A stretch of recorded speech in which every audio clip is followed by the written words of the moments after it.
Muito mais do que uma bela história de amor que chegou a inspirar a Camões, o relato de Dona Inês e Dom Pedro é uma história de esperança na ressurreição.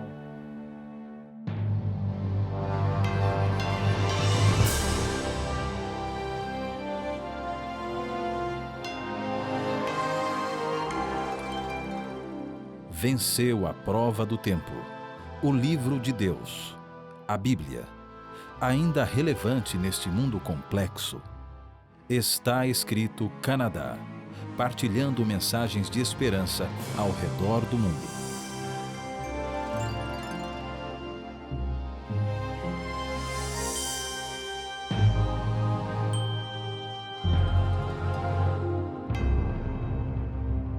Eleito uma das 7 maravilhas de Portugal, o Mosteiro de Alcobaça é a primeira obra plenamente gótica erguida em solo português. O início da construção se deu no século XII, tendo assim a sua história confundida com a própria história da nação portuguesa. Devido à sua importância, encontram-se aqui vários túmulos de pessoas ilustres e distintas. Entre eles, os 2 esplêndidos sarcófagos de Dom Pedro e de Inês de Castro. Dom Pedro foi filho do 7º rei de Portugal, Dom Afonso IV, e de Dona Beatriz de Castela. Em 1340, Dom Pedro casa-se com a princesa Dona Constança Manuel. Dizem as crônicas que Dom Pedro teria ficado enamorado da dama de companhia de sua esposa, que era a Dona Inês de Castro. Com a morte de Dona Constança, ao dar à luz ao futuro rei Dom Fernando, Dom Pedro assume o relacionamento com Dona Inês de Castro, gerando então um escândalo enorme. Dom Afonso IV, temendo a influência da família de Inês e a sucessão do trono, decide assassinar Dona Inês no dia 7 de janeiro de 1355. Furioso, Dom Pedro se revolta contra o seu pai, que veio a falecer 2 anos depois. Dom Pedro então sobe ao trono em 1357 e uma das primeiras medidas foi mandar construir um túmulo majestoso para Inês de Castro e transferir o seu corpo para aqui o Mosteiro de Alcobaça. Ele também dá orientações para que possa ser colocado ao lado de sua amada quando viesse a morrer. Conforme alguns conhecidos, existe no túmulo de Pedro hoje a inscrição que significa até ao fim do mundo.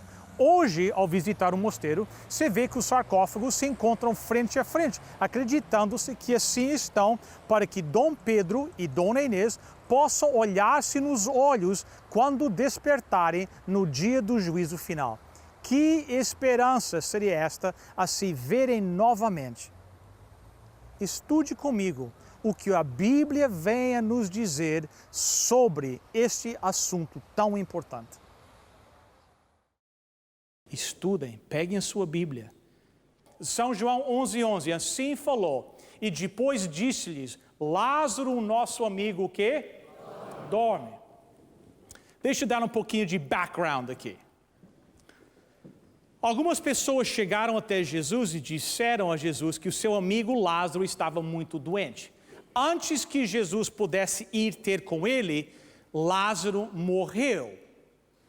Então Jesus diz para os seus discípulos, deixa eu voltar aqui mais uma vez. Lázaro, o nosso amigo, o quê? Dorme. Vamos continuar, próximo versículo. Senhor, se ele está a dormir, isso quer dizer que vai ficar bom, disseram eles. Mas o que Jesus queria dizer era que Lázaro estava o quê? Morto. Porém, eles pensavam que ele estivesse a falar do sono natural. Então Jesus disse-lhes claramente, Lázaro o quê? Morreu. Veja o que aconteceu. Lázaro morre. Antes que Jesus chegue lá, Jesus chega para os discípulos e disse, Eu tenho uma notícia para vocês: o nosso amigo Lázaro dorme.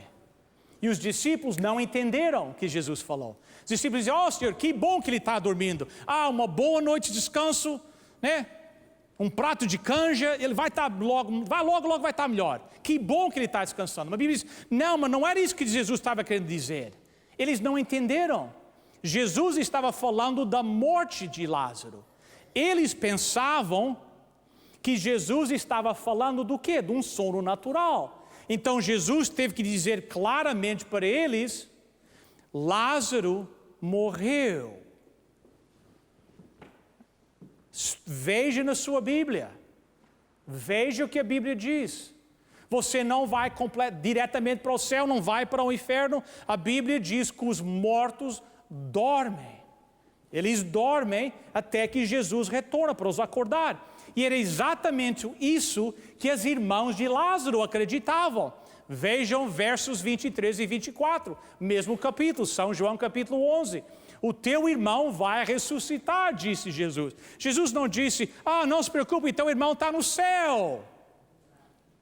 Jesus disse: o teu irmão vai o quê? Vai ressuscitar. Marta respondeu: eu sei que ele vai o quê? Ressuscitar quando? No último dia. É isso que eles acreditavam. Se a teologia delas tivesse errada, seria uma oportunidade para Jesus corrigir a teologia deles, não era? Seria uma boa oportunidade. Dizer: não, vocês estão confusas. Não, ele já está no céu. Jesus disse: o teu irmão vai ressuscitar. Elas disseram: eu sei, Senhor, eu sei que ele vai ressuscitar no último dia. A Bíblia nos ensina que quando nós morremos, nós dormimos. E o que parece um instante passa. E quando você abre os olhos de novo, o que é que você vai ver? Jesus Cristo voltando em toda a sua glória. É isso que a Bíblia ensina sobre a morte. Verifiquem, estudem por vocês mesmos.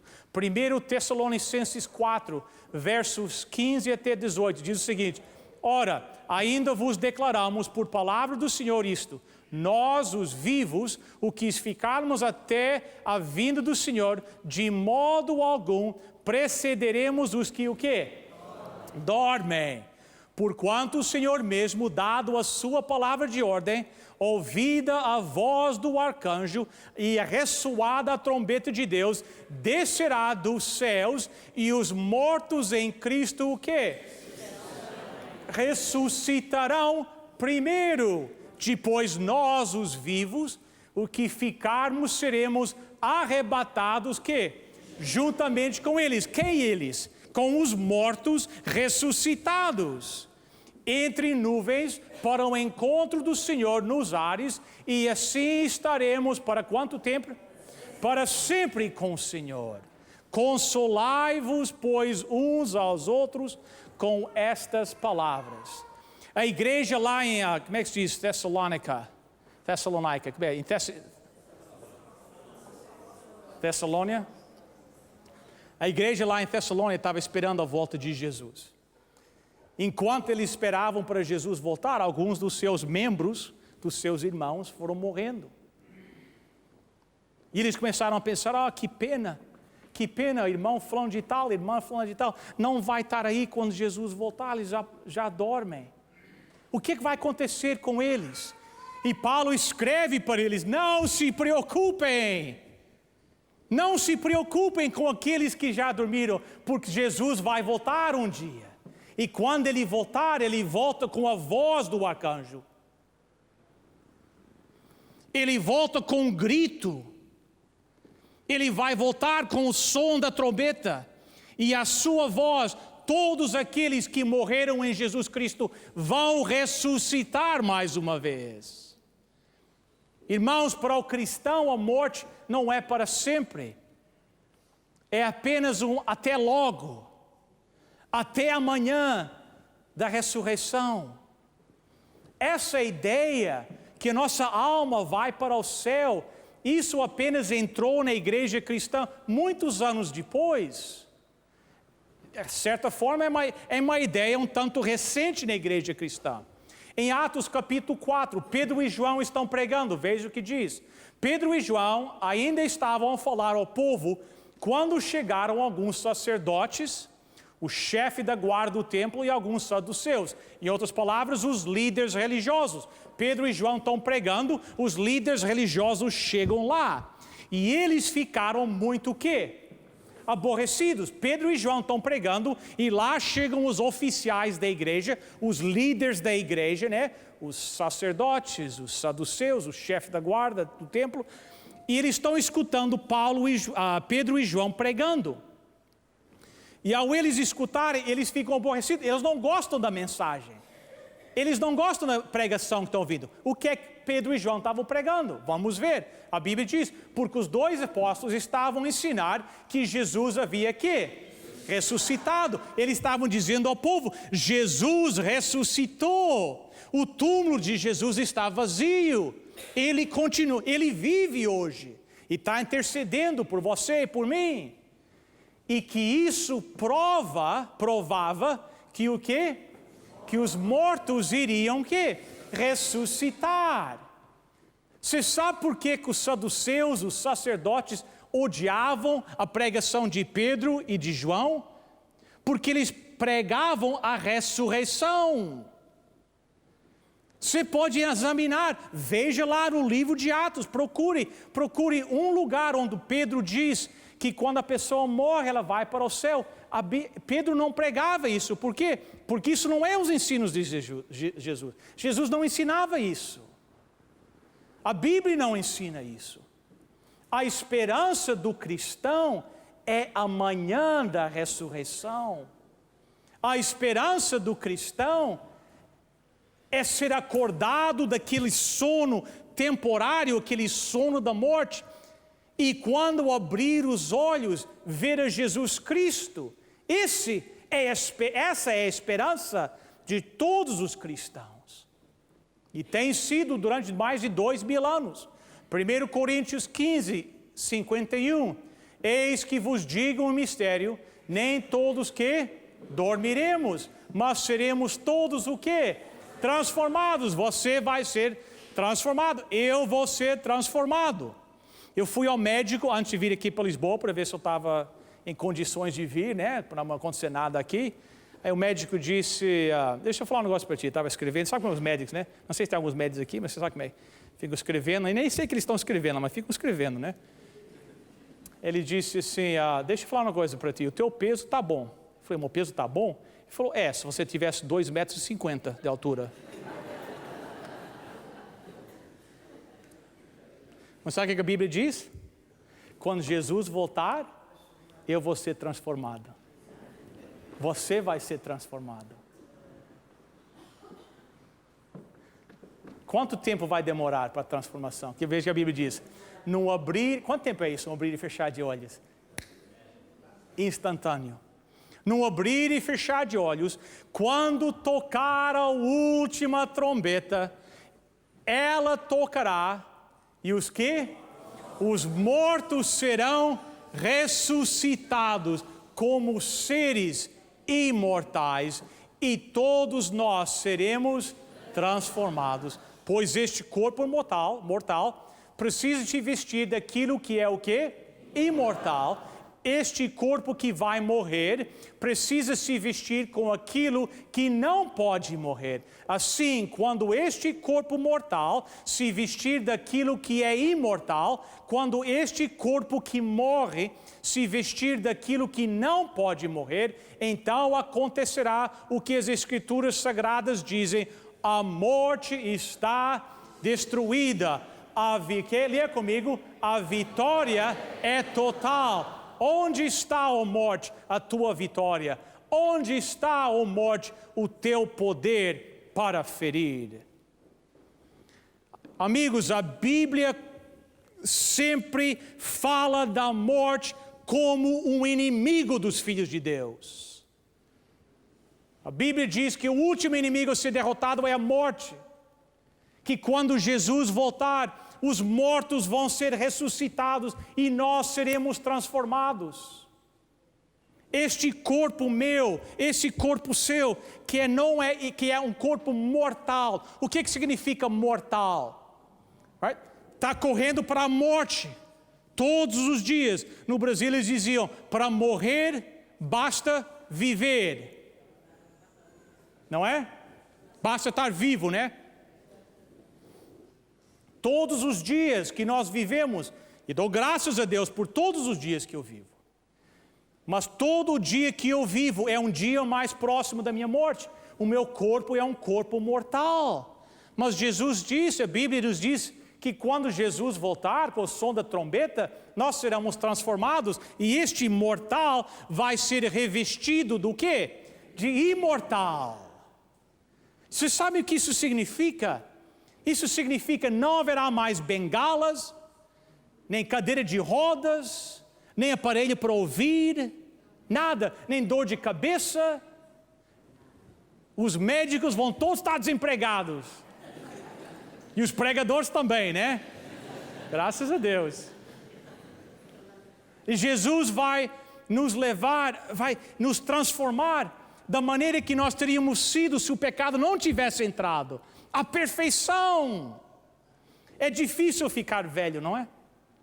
É difícil. Você sabe que eles dizem qual é a definição da velhice? É quando você se abaixa assim para amarrar o sapato, você pergunta: o que mais eu posso fazer enquanto estou aqui embaixo? Você não é imortal. Eu não sou. Nós morremos. A Bíblia diz que existe apenas um que é imortal. Apenas um.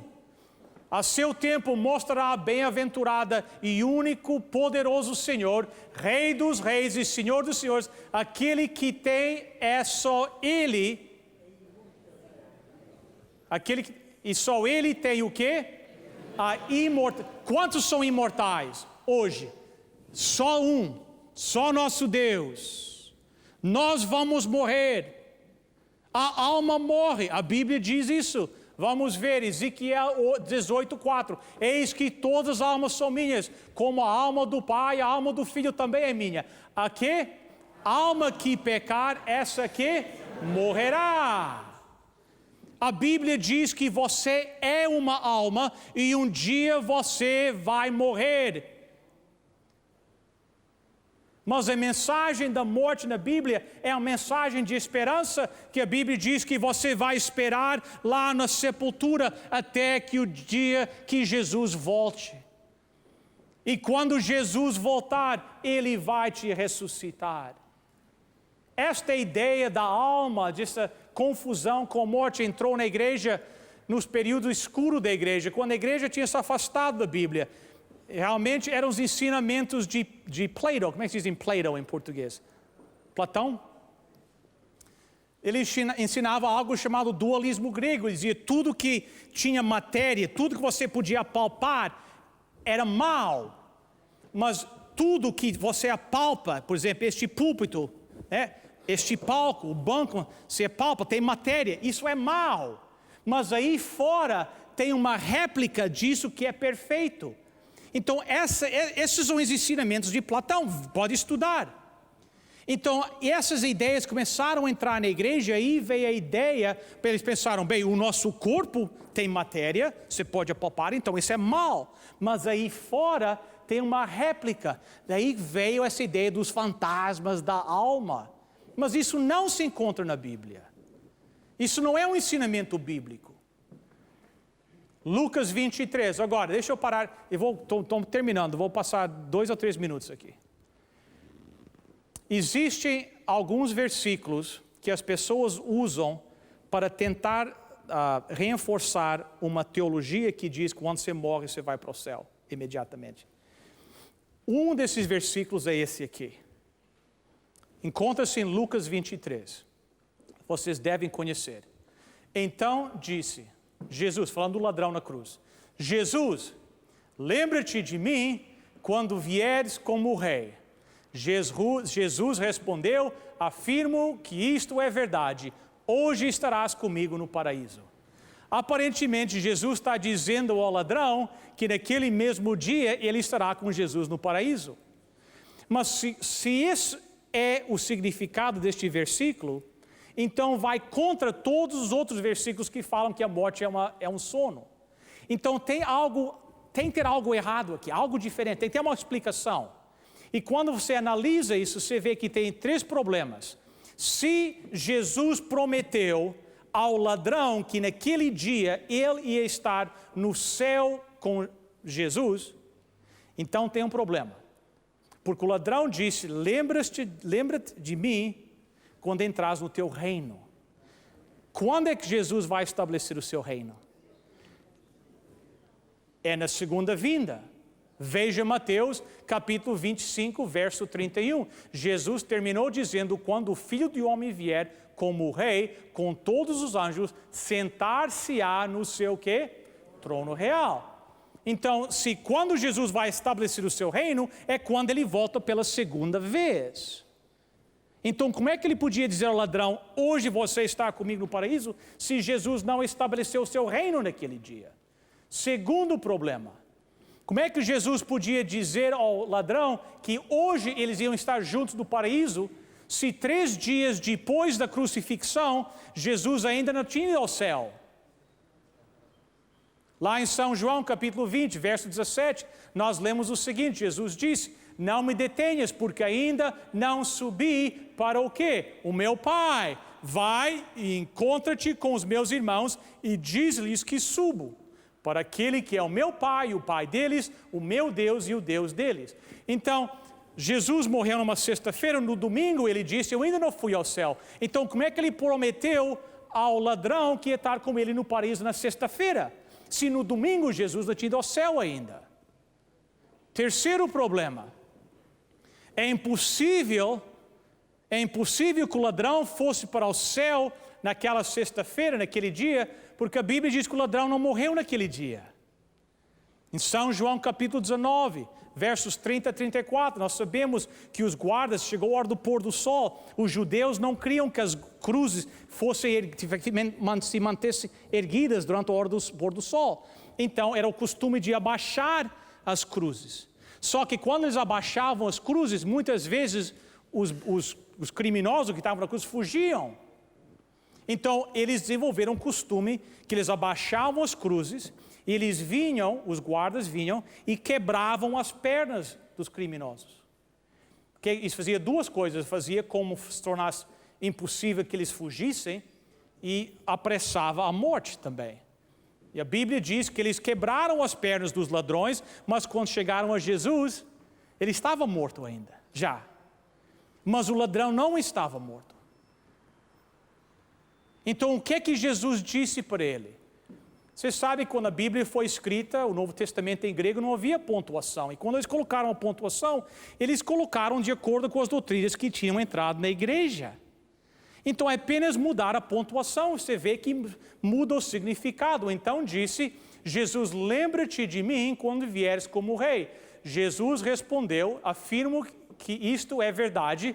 E aí tem aquele, como é que diz? Semicolon, não sei como é que chama em português. Ponto e vírgula. Hoje estarás comigo no paraíso. Mas se nós mudarmos o ponto e vírgula depois de hoje, diz assim, Jesus respondeu, afirmo que isto é verdade hoje. Estarás comigo no paraíso. Jesus estava dizendo para o ladrão, não que o ladrão ia estar com Jesus no paraíso naquele dia, mas Jesus está dizendo, hoje eu te faço uma promessa. A promessa foi feita naquele dia. Mas o ladrão só irá para o céu quando Jesus voltar. A Bíblia nos diz em Atos capítulo 2, que nem Davi está no céu. E Pedro diz mais, meus irmãos, preciso de falar claramente convosco a respeito do patriarca Davi. Esse grande líder morreu e foi sepultado, e o seu túmulo encontra-se aqui até o dia de hoje.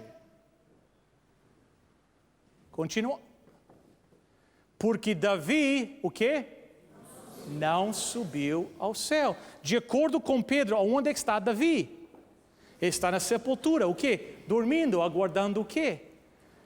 A vinda de Jesus. Irmãos, ontem à noite nós olhamos a serpente no jardim do Éden. Você lembra? Nós falamos sobre isso ontem.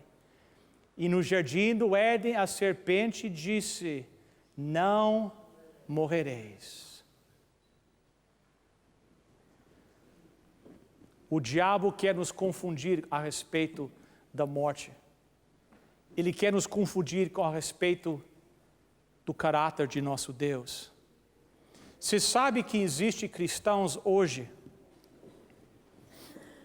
que acreditam, eles dizem para mim, Jesus não precisa voltar. Se os mortos já estão no céu, por que Jesus precisa voltar? Então estão vivendo a sua vida como se Jesus não vai voltar. O diabo conseguiu virar a cabeça deles. A realidade é que nós cristãos servimos um Deus cujo túmulo está vazio. Jesus ressuscitou. E essa é a promessa que um dia, se eu tiver que dormir antes que Jesus volte, eu também vou ressuscitar. Essa é a verdade bíblica. Como passaram rápido esses momentos que passamos juntos. Antes de partir, gostaria de lembrá-los do nosso website, estaescrito.ca. Visite o website, lá você pode enviar um pedido de oração e ver todos os nossos programas. Pela graça de Deus, eu espero encontrá-lo no próximo programa. Até lá, lembre-se, está escrito: nem só de pão viverá o homem, mas de toda a palavra que procede da boca de Deus.